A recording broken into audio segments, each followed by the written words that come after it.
తాడేపల్లిలో ప్రభుత్వ ఎమ్మెల్యే పీర్ల ఐలయ్య కామెంట్స్ ఆగవకు ఇంద్రమ్మ ఇళ్ల పట్టాలు పంపిణీ చేసి 1 లక్ష రూపాయల నగదు అందజేశాము. మాజీ ముఖ్యమంత్రి అయిన ఫామ్ హౌస్ కు 4 లైన్ల రోడ్లు వేసుకుని వెళ్లాడు కానీ వాసాల మర్రి గ్రామానికి చెందింది ఏమీ లేదు. మూఢనమ్మకాల ముఖ్యమంత్రి కేసీఆర్ వసాల మర్రిలో ఆకుల ఆకువాను ఆగం చేసినట్టు రాష్ట్రాన్ని కూడా చేశాడు. గత ప్రభుత్వం పత్రాలకు పరిమితం చేశారు. మా ప్రభుత్వం చేతులతో చేసి చూపిస్తున్నామని తెలియజేశారు. మన గౌరవ ముఖ్యమంత్రి సహకారంతో మా పెద్దన్న సీనన్న సహకారంతో ఇలా సొంతింటి కళ వాసాల మల్లిలో అరువులందరూ కూడా ఇంద్రం మిల్లిచ్చి ఈ రోజే ముగ్గు పోసుకునే విధంగా ఇలా కార్యాచరణ అయింది. దానికి ఆగవని అన్నది బిడ్డ నాకు ఆ ముగ్గు పోసుకోవడానికి కూడా పైసలు ఇవ్వన్నది. అమ్మ నీకు నేను అప్పిస్తా అని చెప్పిన 1 లక్ష రూపాయలు ఇవ్వాలని ఇస్తే ముగ్గు పోసుకో మరి 1 లక్ష రూపాయలు మా ప్రభుత్వ అకౌంట్ అయ్యగానే మళ్ళీ ఇస్తానది. మరి ఇస్తుందో ఏం చేస్తుందో ఆగమని తెలియదు.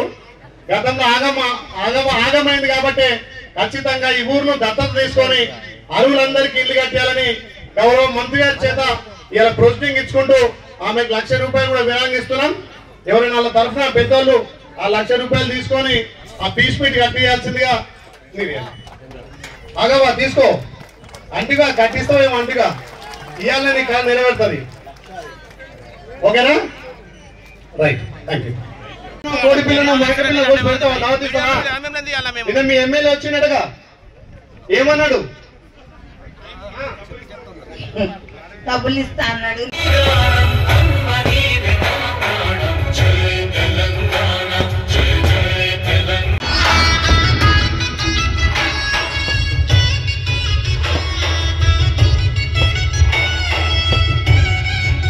అన్నాడు ఇల్లు కట్టేయాలి. ఇంట్లోకి వరద వచ్చింది.